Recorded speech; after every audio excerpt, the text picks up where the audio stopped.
I just found out from a coworker that my husband secretly filmed us being intimate and posted it online, and after confronting him, I'm finding out there's even darker secrets he's been hiding. Last Friday I, 34 female, spent my evening with Kate, 24 female, who is a young friend from work as she wanted to discuss something personal with me. I didn't think anything of it as we do have a very personal relationship outside of work as well. As soon as I arrived to her place the tension in the air was thick. She explained that she wanted to discuss a serious matter with me but that she didn't know how to go about it.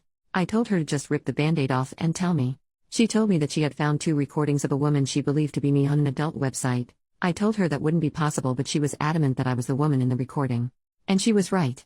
I've never recorded myself exposed or making love with my husband but there I was in 2 recordings of 7 minutes and 4 minutes, both of them recorded in our old bedroom. As I rewatched every second of it, it starts to dawn on me that this was my husband's doing. But I pushed that deep down because there must be a reasonable explanation for this. Honestly, I left her place with my mind in a complete meltdown. I could barely hear what she was saying but she did follow up with a text saying she's been in contact with a website about getting it taken down and that she'll help me go through this. She also said she's scouring the internet in case there are more out there. I came home and pretty much ransacked my house looking for evidence and I found it. My husband was using a hidden spy cameras to spy on me and record me in my most intimate moments. I then just spent hours vomiting, crying, projectile vomiting some more and begging God to just let this be a nightmare.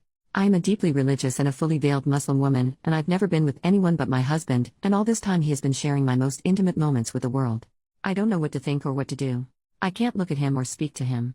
I've locked myself in our bedroom pretending I'm sick. All I do is look up how other people have dealt with getting things removed and it seems like once it's on the internet it really is forever even if I remove it from this one website. I've been crying non-stop. He truly must be something demonic as he is right now talking about ordering in some of my favorites to see if I have an appetite since I haven't been eating well. I am so unbelievably hurt. I don't know how to share this with my family or how to ask for help. I'm crippled with shame, anger and pain. Answering some questions. 1. My husband, soon-to-be ex-husband, and I are the same religion, race, ethnicity and nationality. 2. My culture does not participate in honor killings and I'm not afraid of my family harming me or not siding with me. 3. My family would support me in divorcing him. In fact, they would demand I do. 4. The laws in my country are secular but in certain circumstances it allows for the various religious groups in the country to hold their own courts that can enforce their rulings, as long as it doesn't impose or break secular law or civil liberties. 5. I do plan on taking this to secular court and religious court as I want him punished. 6. I am veiled by choice and the vast majority of my fellow countrywomen do not veil. 7. I am a niqabi, meaning the only part of me visible to the public are my eyes. When I am with my family or with other women or in women-only spaces, I don't veil. 8. Kate and I do not share the same religion, nor dress alike and yet we are friends. Kel surprise. First update, I left him as I said I would. He went to work. The movers arrived, we packed my stuff and we left. The entire time I was crying to the point that even the movers were worried for me but I couldn't stop myself from crying. I went home, sat my parents and siblings down, and explained the situation. My parents were and still are confused. They are elderly and fragile. They don't understand the internet. They just keep saying okay, let's talk to the people and it will be gone. But my siblings understand. They are angry. They are sad and heartbroken on my behalf. My siblings and brother-in-laws took me home. We waited for him and well, we had a conversation with him. He denied it at first. So my brothers were firm with him and he started to be more truthful. He said he did it because he was depressed, because he had an adult video addiction, love-making addiction and because he didn't think anyone would see it. He said he posted only a few. When we asked him to be specific he said he posted anything from 5 to 8. We had him take it down but who knows how many times it has been downloaded or shared. In that moment I also found out he had a secret phone. He was also cheating on me with random women and street workers. All this time I was thinking he's working hard but nope, he was out disgracing himself and betraying our marriage. At some point he convinced us he needed to use the bathroom and he somehow managed to call his mother, who arrived at our home with his brother and cousins. There was a commotion as they were angry at the treatment of their family member. Then things calmed down enough to explain to them what he had done. His mother fainted. His mother is elderly and not in the greatest health condition. We called for an ambulance. My neighbor had also called the police and I was arrested by the time the ambulance arrived to take care of my mother-in-law. I spent the evening locked up. Didn't exactly have a polite conversation with him. So yes, I was arrested for assaulting him, specifically slapping him, and he refused to press charges. Got released the next morning and went home to my parents. Cried some more because my parents kept crying. Then a few days later I spoke to some lawyers my sister had contacted as they had experience with non-consensual material being posted online. They have been handling things with the police as I did press charges and they are dealing with the websites. I also have started the process of divorce. I went to the clinic and got tested and luckily he didn't give me anything so far, but I have another test scheduled just to make sure. I have spoken to his mother and she apologized to me even though it's not her fault. She told me that she understood why I want him punished. She asked that I let it stay in the hands of the law rather than I hurt him or have him hurt. He's in hiding, but he still calls and texts me from random numbers. He still lies and tries to manipulate me. I've just been documenting everything he says and texts to me. Oh, at this point everyone knows. I mean everyone, even little kids. And I feel more humiliated now than I did at first. Second update, this man has destroyed everything I have worked for and has completely destroyed the very little sense of stability and safety I had left. I had to resign from my job. A job that I loved. Jobs don't come easy for me with the way that I look. I can't work there anymore because I am a potential danger to the children and staff. Since perverted men have started to harass me at work, I work with vulnerable children, and mothers who have heard about me have started to refuse me working with their children. Some don't want me to be involved with their child because their husbands can't stop being weird. Fathers have leered at me or made lewd comments toward me, and one of them even offered me money to get with him. Men have catcalled me with greater frequency than ever before. Men stare at me. A man followed me from my dentist office and groped me on the street. Random men call my phone, my family home and office to verbally abuse me because my husband has posted my address, my personal and work email, phone numbers, workplace address, and every other bit of information online. It is as if the eyes and judgment of the entire world is on me. Yes, the great majority of people are sympathetic, kind, and in support of me. Many people have reached out in support of me, from old classmates to former colleagues, neighbors, members of my religious community, family friends, his family, and many, many more have expressed solidarity and kindness, but the crazies and pervs who believe him and are like him are bolder, louder, and much more noticeable. Then I find out from my lawyers and their investigators that he was drugging me and doing this stuff to me as I slept. I suffer from migraines and insomnia and take medication for it. He saw my medication as opportunity to drug me with my own prescriptions. He shared, was actually bragging, on a forum where other pervs congregate how he was so clever for drugging me with my own medication, and they were encouraging him to do more things to me. My soon-to-be ex-husband has also decided to spread rumors that I was aware of the cameras and pressured him into posting online, and there are people who believe him. He also changed his mind about not pressing charges. I went to court. The judge and prosecutors were sympathetic and dismissed the case. It was a combination of my lawyers explaining the circumstances that led to me slapping him and his subsequent actions, threatening me, attacking me, doxing me, and blackmailing me by saying he didn't care about the slap, and that he would drop everything if I forgave him. My lawyers used his own words against him since he wrote it in text, and on a recorded call he admitted to me not having slapped him that hard and that he only pressed charges to cause me harm. But his crimes against me are still being investigated by the prosecutors. Third post, it all boils down to jealousy and me emasculating him. I wish I could say I was feeling better or doing better, but I feel awful, and I am still struggling with everything.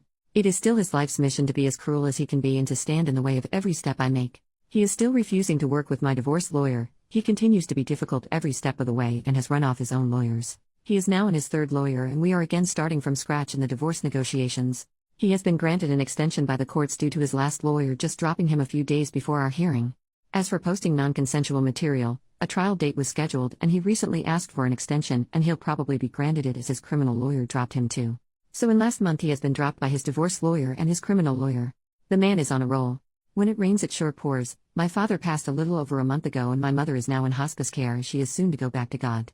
I'm sad but not shocked about this, as I've had a long time to prepare for it. My father had been battling cancer for almost 3 years and so was as prepared as a person can be, and my mother's health had been declining significantly for years due to her dementia.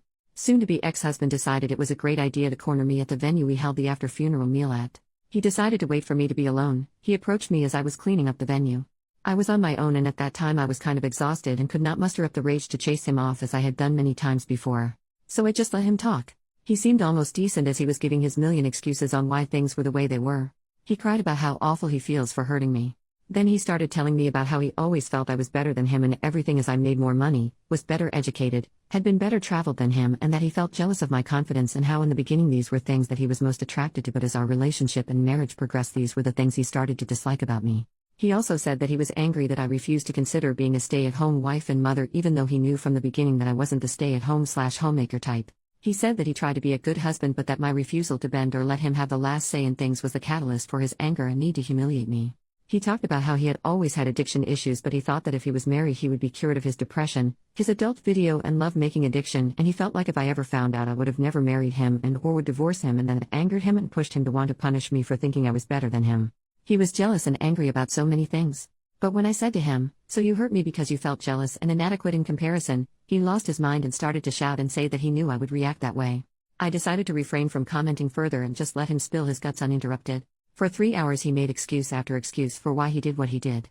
But it all comes down to him feeling inferior to me, him being jealous and angry that I dared have a mind and life of my own. He said right before our wedding he joined a men's group online that were helping him deal with his addictions, and one tip given was to make your own adult videos and watch that instead, but he knew I'd never agree to it, so it was my fault that he needed to spy on me and that he never intended to share it with others, but one day I had angered him so much and as payback he posted it and he felt good. And so every time I emasculated him by having my own mind or upset him in some way or another he would post more. Eventually he gained a following and had so many men asking him to post more, that he started to like the fact that other men looked up to him for his intimate prowess, and at the same time his addiction started to come back and he fell back into his habit of picking up women, and when he couldn't get it for free, he'd hire a street worker. Then I guess it spiraled out of control for him. The more he spent on his addictions, the more lies he told, the more he felt like a failure for me covering our expenses, the more he resented me, and he got stuck in a cycle of self-destruction which in turn only fueled his anger with me. He also says he joined a support group for addicts and started going to an addiction rehabilitation clinic as an outpatient to deal with his issues, and that I should give him credit for that. He feels that I should be proud of him for doing that and that I should take him back since he's putting in so much work. He also feels I should appreciate him not stalking me since my dad died, and he is sincere in feelings this way. He genuinely doesn't understand why I'm not seeing how hard he's been trying the past few months. In his deluded mind he thinks that his honesty in our conversation should count for something and that I am just being a heartless jerk for having been stoic and unmoved by his tears and his show of vulnerability. Even though he gave a great performance of being human during our conversation, I remained unmoved by it because there was nothing to be moved about. I just continued to pack things up from the venue and got in my car and went home. I'm still not working, I still have crazy men calling my phone at all hours of the day, and I still feel humiliated and embarrassed. The only good thing that has happened is that several of the sites have taken down the recordings and banned him from using their platforms. Fourth post, curses are like young chickens, they always come home to roost. Finally I have some good news. So a while back, I was granted a restraining and protective order, and my now officially ex-husband did continue to stalk and harass me. After the umpteenth time of calling the police and going to court he was finally imprisoned, and he has been in prison for a little over a month. I was also granted my divorce. I initially wanted a quick divorce and wanted to just give him everything he asked for, but he kept finding ways to delay or asking for more and more, and I just snapped, so I told my lawyers to do their worst and they did. My lawyers hated him and I got everything I wanted and way more. Not to gloat, but it was really satisfying seeing him cry. This has been the most peaceful month I've had in a long time.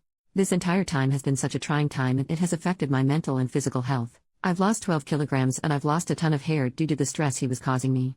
But I can honestly say that him wailing in court was the chicken soup my soul needed. I've moved from my city and now live on the other side of the country, and I've gotten myself a decent enough job. I am slowly mending my confidence. I am in therapy and I can't say it's working right now, but I know if I stick with it, it will. The non-consensual material he posted has been removed from the more reputable websites he posted on, and my lawyers were able to get me monetarily compensated, as these companies didn't want to go to court over it. I mean, money doesn't really change things that much and I'm still hurt, but at least it's something. I'm also not so delusional as to think that it isn't still out there in some way or another, and I know there really isn't much I could ever do about that, so I'm just trying to make peace with it. Ex-husband will be serving time in prison for what he did. My lawyers are working with the courts and that should be sorted soon enough. I think the reality of the consequences are becoming very clear to him, as I have heard through the grapevine that he attempted to take his life and is now in protective custody until his trial date. He is facing up to 30 years and corporal punishment, and I absolutely look forward to it.